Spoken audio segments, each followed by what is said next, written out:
रमेश छोटे से गांव में रहने वाला बड़ा ही होनहार लड़का था। वह बड़ा ही सीधा साधा और होशियार लड़का था। वह पढ़ने में भी बहुत होशियार था। क्लास में अव्वल रहता था। सारे अध्यापक उससे बड़ा ही खुश रहते थे। 10वीं की परीक्षा होने वाली थी।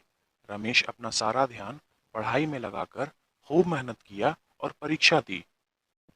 कुछ महीनों बाद परीक्षा का रिजल्ट आना था। रमेश अपने अध्यापक का आशीर्वाद लेने पहुंचा।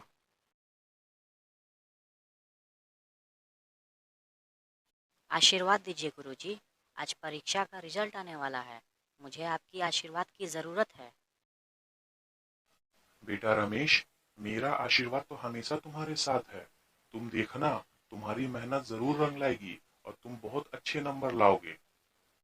रमेश वहां से चला गया। थोड़ी देर बाद परीक्षा का रिजल्ट आ गया। उसने अपना स्कोर चेक किया तो बहुत खुश हुआ। उसने पूरे स्कूल में टॉप किया था। वह अध्यापक के पास गया उन्हें यह खुशखबरी देने। गुरुजी, मैंने पूरे स्कूल में टॉप किया है। गुरुजी के चेहरे पे कुछ अलग ही भाव थे। यह देखकर रमेश ने उनसे पूछा, क्या हुआ गुरुजी? आप खुश नहीं हैं? बेटा, तुम स्कूल में टॉप नहीं किए हो, तुम पूरे स्टेट में टॉप किए हो। यह सुनते ही रमेश की खुशी का ठिकाना न रहा और वह खुशी से उछलने लगा। बेटा, अब तुम आगे की पढ़ाई करने शहर जाओगे। वहां तुम्हें और अच्छी पढ़ाई मिलेगी और तुम जिंदगी में बहुत बड़े आदमी बन जाओगे। यह सुनकर रमेश बहुत उदास हो गया और चुपचाप बैठ गया। अध्यापक ने रमेश से पूछा, क्या हुआ बेटा, तुम खुश नहीं हो? गुरुजी, मैं आगे की पढ़ाई करने शहर नहीं जा सकता। क्यों? ऐसा क्यों? गुरुजी, मेरे घर की स्थिति ठीक नहीं है। मेरे पिताजी इतना नहीं कमाते जो मेरे स्कूल का खर्चा दे सकें। यहाँ गांव में तो मैं पढ़ लिया करता था, लेकिन शहर जाकर पढ़ाई करना बहुत मुश्किल है। मैं आगे की पढ़ाई नहीं कर सकता। यह सुनकर रमेश और अध्यापक दोनों दुखी हो गए। इसी बीच गांव का मुखिया वहां से गुजर रहा था और उसने ये सारी बातें सुन ली। उसने उनके पास जाके बोला, बेटा, तुम्हारे पढ़ाई का खर्च मैं उठाऊंगा। यह सुनकर दोनों चौंक गए। चौंको मत बेटा, मैं सच कह रहा हूँ। मुखिया जी, मैं आपसे पैसे नहीं ले सकता। आप पहले ही मेरे परिवार के लिए बहुत कुछ कर चुके हैं। अरे बेटा, तुमने स्टेट टॉप करके ना ही अपना बल्कि पूरे गांव का नाम रोशन किया है। यह हमारे गांव के लिए बहुत बड़ी बात है। इतना तो हम तुम्हारे लिए कर ही सकते हैं। और तुम चिंता मत करो, मैं तुम्हें फ्री में नहीं दे रहा हूँ। जब तुम कुछ बन जाओ तो मेरे पैसे मुझे लौटा देना। फिर भी मुखिया जी। रमेश, मुखिया जी ठीक कह रहे हैं, तुम्हें उनकी बात मान लेनी चाहिए। गुरुजी की बात सुनकर रमेश ने हाँ कर दिया और आगे की पढ़ाई करने शहर चला गया। नया शहर था, नई स्कूल। यह सब देखकर रमेश बड़ा ही खुश हुआ। उसने सोचा कि अब उसकी जिंदगी बदल जाएगी। वह यहाँ खूब पढ़ेगा और नए दोस्त बनाएगा। लेकिन इसका ठीक उल्टा हुआ। रमेश जिसको भी अपना दोस्त बनाना चाहता, वह उससे दूर चला जाता, क्योंकि रमेश के पुराने कपड़े, पुरानी चीजें और गरीबी की हालत देखकर कोई भी उसे दोस्ती नहीं करना चाहता था। लोग उसका मजाक उड़ाने लगे, उसको चिढ़ाने लगे। बच्चे उसे कीड़ा कीड़ा कह के चिढ़ाने लगे। जो देखो उसे कीड़ा कहता था। कीड़ा, कीड़ा, कीड़ा। वह बहुत उदास हो गया और रोने लगा। रोते रोते उसे अपने अध्यापक की बातें याद आने लगी कि वो यहाँ अपना भविष्य बनाने आया है, पढ़ने आया है। यह सब सोचकर वह फिर अपने पढ़ाई पे ध्यान देने लगा। बात आई गई हो गई। अब वो अकेला ही रहने लगा। एक दिन की बात है, अध्यापक क्लास में पढ़ा रहे थे।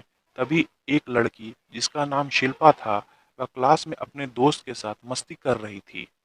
मस्ती करते करते वह इतना खो गई कि उसे पता ही ना चला कि अध्यापक की नज़र कब उस पे चली गई। अध्यापक ने उससे कहा, तुम क्या मस्ती कर रही हो? क्लास में ध्यान कहाँ है तुम्हारा? एक काम करो, यहाँ पहले बेंच पे आके बैठो रमेश के साथ। वह रमेश के पास आके बैठ गई। शिल्पा एक खूबसूरत और अमीर घर की लड़की थी। उसे रमेश बिल्कुल पसंद नहीं था। रमेश के फटे हाल शिल्पा को बिल्कुल पसंद नहीं था। रमेश का कीड़ा नाम भी उसी ने रखा था। जब क्लास की छुट्टी हो गई, तब दोस्तों के साथ मस्ती करते वक्त शिल्पा को याद आया कि उसको इसका फोन नहीं मिल रहा है। उसने बहुत खोजा, पर उसे उसका फोन नहीं मिला। उसकी दोस्त ने उससे कहा, लगता है तेरा फोन उस कीड़े ने चुराया होगा, क्योंकि वो गरीब है। उसने तेरा महंगा फोन देखा होगा और चोरी कर लिया होगा। यह सुन के शिल्पा को बहुत गुस्सा आया। वो गुस्से में रमेश के पास पहुंची, जो कि लाइब्रेरी में पढ़ रहा था। उसने वहां पहुंचकर उससे पूछा, कहाँ है मेरा फोन? तुमने मुझे कब दिया था अपना फ़ोन? ज्यादा बनो मत, तुमने ही लिया है मेरा फोन। लेकिन मैं क्यों लूँगा तुम्हारा फ़ोन? जब मैं क्लास में तुम्हारे साथ बैठी थी, तभी से मेरा फोन मुझे नहीं मिल रहा है। मुझे पक्का यकीन है तुमने मेरा फोन चोरी किया है। यह सुनकर रमेश को बड़ा झटका लगा। उस पे चोरी का इल्जाम लगाया गया था। मुझे अपना बैग और पॉकेट चेक कराओ, मैं देखना चाहती हूँ। यह सुनकर रमेश अपने सारे सामान को निकालता है, जिसमें सिर्फ कुछ बिस्कुट के पैकेट और चिल्लर निकलते हैं। यह देखकर शिल्पा को थोड़ा अजीब लगता है। तभी वहां पे शिल्पा की दोस्त आती है और उससे कहती है कि उसका फोन रमेश ने नहीं, बल्कि उसी टेबल के नीचे पड़ा है जहां वो बैठी थी। वह और उसकी दोस्त वहां से भाग के अपना फोन लेने चली जाती है। फोन लेने के बाद शिल्पा अपने दोस्त से कहती है, कि उससे बहुत बड़ी गलती हो गई। उसने बिना सोचे समझे रमेश को बहुत बुरा भला कह दिया। उसकी दोस्त उसे इस बात को भूल जाने को कहती है और कहती है, देख, जो हुआ उसमें तेरी गलती नहीं थी। तू भी परेशान थी। खैर जाने दे, जो हुआ उसे भूल जा। इधर रमेश को इस घटना का बहुत बुरा लगा और वो कोने में जाकर रोने लगा। कुछ दिनों के बाद जब रमेश स्कूल से घर जा रहा था, तब रमेश, बैठो, मैं तुम्हें घर छोड़ देती हूँ। नहीं, मैं अपने आप चला जाऊँगा। अरे तो क्या हुआ, रोज तो जाते ही हो। चलो आज मैं छोड़ देती हूँ। नहीं, मुझे पैदल चलने की आदत है, मैं चला जाऊँगा। यह कहकर रमेश वहां से चला जाता है।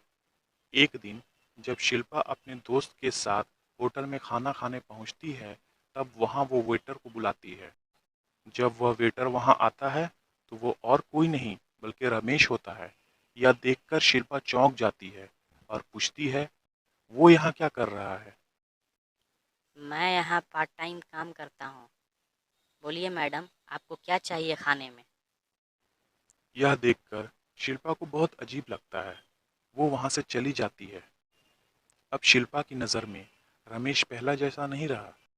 वो उसे बहुत अच्छी और आदर की नज़र से देखने लगी। एक दिन रमेश स्कूल से जा रहा था, तब कुछ लड़के उसे छेड़ने लगे और उसे कीड़ा कीड़ा कह के बुलाने लगे।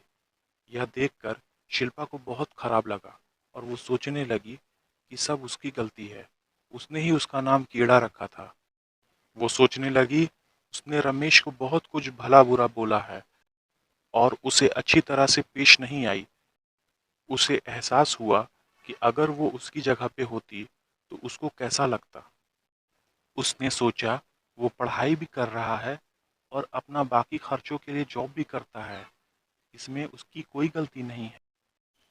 हमारे पास सारी सुविधाएं होने के बाद भी हम नहीं पढ़ते हैं।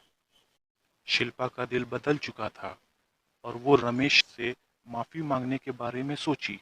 यह सोचकर वो रमेश के पास गई और उससे बोला, रमेश, मुझे अपने किए पे बहुत अफसोस है। मैं बहुत शर्मिंदा हूँ, जो भी मैंने तुम्हारे साथ किया। प्लीज मुझे माफ कर दो। तुम मुझसे माफ़ी क्यों मांग रही हो? मेरे साथ तो सब ऐसा ही करते हैं। तुमने भी कुछ अलग नहीं किया। मुझे सबका तो पता नहीं, पर मैं अपने किए पर बहुत शर्मिंदा हूँ। प्लीज मुझे माफ कर दो। कोई बात नहीं, मैंने तुम्हें पहले ही माफ़ कर दिया था। यह सुनकर शिल्पा बहुत खुश हो गई। क्या तुम मुझसे दोस्ती करोगे? मुझे बहुत अच्छा लगेगा अगर तुम मेरे दोस्त बनोगे तो। मेरा कोई दोस्त नहीं है। मुझे भी बहुत अच्छा लगेगा अगर तुम मेरी दोस्त बनोगी। दोनों की आंखों में दोस्ती की एक नई चमक थी और दोनों बहुत खुश थे। उसके बाद रमेश कभी भी अकेला महसूस नहीं करता। उसके और भी कई दोस्त बने और आगे उसने अपनी परीक्षाओं में भी बहुत सफलता पाई। दोस्तों, इस कहानी से हमें यह पता चलता है कि हमें दूसरों की परिस्थिति को समझे बिना अपनी राय नहीं रखनी चाहिए या उससे गलत व्यवहार नहीं करना चाहिए। इंग्लिश में एक बहुत फेमस कोट है, नेवर जज a book by its cover, जो हमें अपनी ज़िंदगी में भी अपनाना चाहिए। धन्यवाद। दोस्तों, अगर आपको आगे भी ऐसी कहानियाँ सुननी हैं तो इस वीडियो को लाइक करें, चैनल को सब्सक्राइब करके बेल बटन दबा दें ताकि आगे जब भी मैं कोई नई वीडियो अपलोड करूं तो आपके पास नोटिफिकेशन पहुंच जाए। मैं आगे भी ऐसी ही कहानियाँ लाने की कोशिश करता रहूँगा। धन्यवाद।